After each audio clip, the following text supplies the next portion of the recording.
La modificación a la ley de lavado de activos abrió nuevas opciones para los ex ejecutivos de La Polar, por ejemplo, que son investigados por la Unidad de Delitos de Alta Complejidad de la Fiscalía Centro Norte.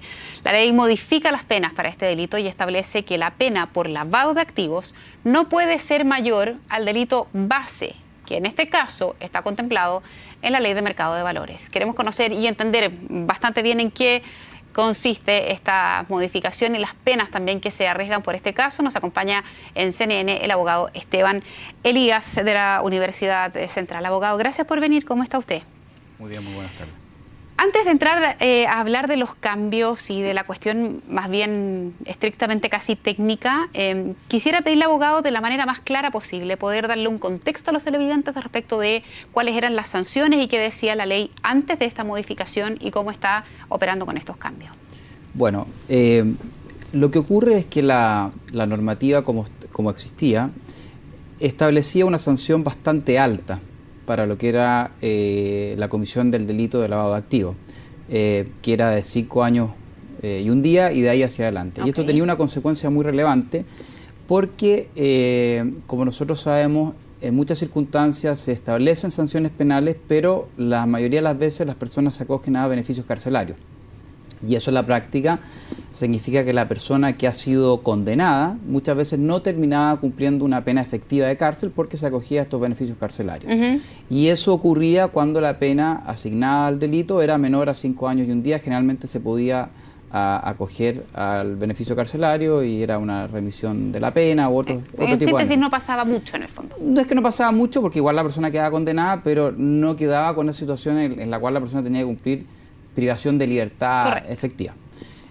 Lo que se está queriendo hacer ahora con esta reforma es que en el fondo, porque para entenderlo bien, cuando estamos en presencia del delito de lavado de activos, para que se configure, y para entenderlo bien, significa que la persona o institución, empresa, utiliza fondos que ha obtenido de manera ilegítima y los trata de lavar a través de una serie de figuras que las podemos comentar.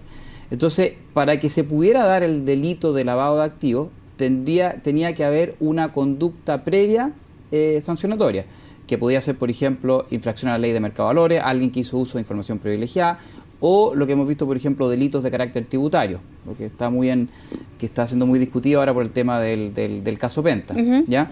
Entonces, ese es el delito antecedente. ¿Qué significa? Que la persona obtuvo dinero de manera ilegítima, o por ejemplo en el caso de drogas, ¿no? Correcto. ¿No es cierto? Y esos dineros que se obtuvieron de manera ilegítima, ¿por qué de manera ilegítima? Porque hay una conducta que está sancionada y son utilizados a través del sistema financiero, por ejemplo, para lavar, hacer parecer que esos ingresos legítimos pasen a ser legítimos. Perfecto. Con la nueva modificación de ese contexto que usted nos ha dado, ¿dónde está probablemente lo más relevante o aquello más positivo que desde el punto de vista legal y también de la posibilidad condenatoria plantea este nuevo cuerpo legal? Lo que se está haciendo es que la sanción que se quiere establecer respecto de el delito por lavado activo quieren que sea no superior al delito base. ¿Y eso tiene, desde el punto de vista legal, algún sentido? Tiene mucho sentido, porque en el fondo, en lo personal, no es muy positivo, porque en el fondo, si supongamos que la persona comete, vamos a poner un ejemplo,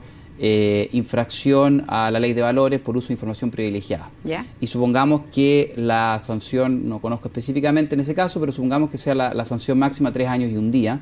En ese caso, aun cuando la normativa que teníamos anteriormente sobre el lavado de activos establecía una pena superior, ya tendría que equipararse al delito base. Y el delito base por el cual se utilizaron esos recursos contempla una pena inferior.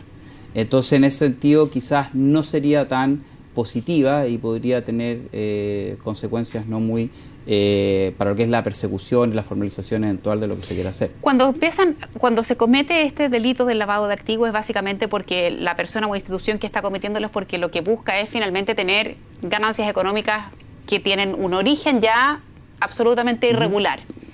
O lo que buscan básicamente es enriquecerse. Y una de las cosas que siempre se ha cuestionado, que para efectos de ese tipo de delito, una de las cuestiones que más respeto genera entre quienes siquiera piensan en cometer una acción así, es saber no solo que van a ir a la cárcel, sino que además que esa eventual sanción va a ir en directa relación con lo entre comillas, defraudado. Claro. Uno está normalmente habituado a escuchar tantas UTM de multa, pero si uno lo equiparara a lo que uno realmente ganó de manera irregular, a que esa multa fuera así, probablemente sería una ley mucho más o menos vulnerada o más respetado, se cometería menos ilícito. ¿Qué pasa con ese aspecto? Sí, es un buen punto. La verdad que en nuestra legislación, por lo menos en esa área, no podríamos decir que hay una correlación entre el monto obtenido de manera ilegítima y la sanción que se aplica. Claro. ¿Ah? Y generalmente está más vinculado a la conducta, ¿no? Y cuál es el tipo de delito que se cometió, ¿no? Entonces no hay necesariamente una vinculación a lo que es el monto obtenido de manera ilegítima. ¿Y en eso la legislación tal debe? Probablemente. Lo que sí se ha avanzado bastante y tiene que ver con un montón de normas respecto a las obligaciones de información que tienen que entregarse. ¿Qué es el caso de esta modificación?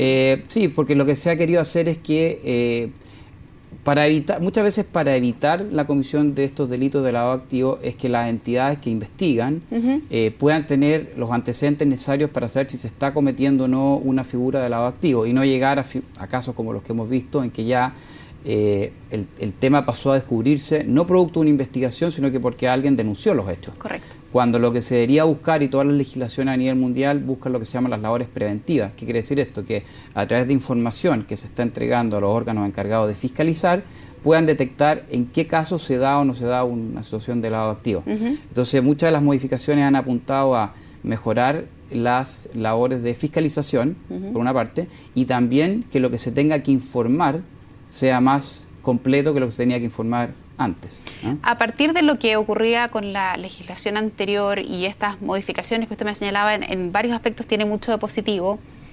Uno pudiera pensar, desde el punto de vista ciudadano, válidamente que hubo en el pasado probablemente muchos delitos que quedaron sin sancionar debidamente o con la dureza suficiente, producto de una legislación que estaba o que era absolutamente perfectible. Bueno, ahí entramos en un tema que tiene que ver con nuestra legislación en materia de delitos de cuello y corbata, que se conocen. Correcto. Que en general, si uno lo compara con economías más desarrolladas, uno generalmente toma el caso quizás de Europa o Estados Unidos, donde las sanciones que se aplican producto de infracciones al mercado de capitales son mucho más altas, ¿no? Y ahí vemos casos en que las personas, cuando hay una sanción, terminan cumpliendo penas efectivas de cárcel de bastantes años. Tenemos siempre el caso de Madoff, que es bastante emblemático. Sí. De hecho, hay varias películas que se hacen respecto. Hace poco salió la película hasta del Lobo de Wall Street y también casos similares, en que son todos casos en que la persona ha tenido que cumplir penas efectivas de cárcel. Esteban, me queda muy poco tiempo, pero no puedo evitar hacer la pregunta porque es la información además que va a marcar la semana por la formalización del caso Penta, donde además entre muchos otros delitos está considerado el lavado de activos. ¿Cuál es el escenario posible que se ve en términos de sanción para ese tipo de caso, como es Penta, y lo que hubiese ocurrido, por ejemplo, en el pasado? Va a depender si la Fiscalía lo que quiere acá es llegar adelante la formalización, y uno de los delitos por los cuales quieren formalizar a estas personas es por lavado de activos. Correcto. ¿Ya? Y si se logra acreditar esa conducta, lo más probable es que en los casos de las personas que están siendo perseguidas puedan tener que cumplir pena efectiva de cárcel. Perfecto. Abogado, le quiero agradecer mucho estos minutos de conversación, nos va pillando el tiempo. Vamos a seguir bien pendientes y sobre todo en el propósito de ir tratando de entender estos aspectos que son conceptos que normalmente uno escucha o que ve en los tribunales y que vale la pena profundizar en algún minuto. Muchísimas gracias por su tiempo. Gracias. Que esté muy bien. Gracias. Hacemos un alto, la 1:27. Ya viene Macarena Morales para estar aquí con ustedes y revisar la información durante la tarde. Que tenga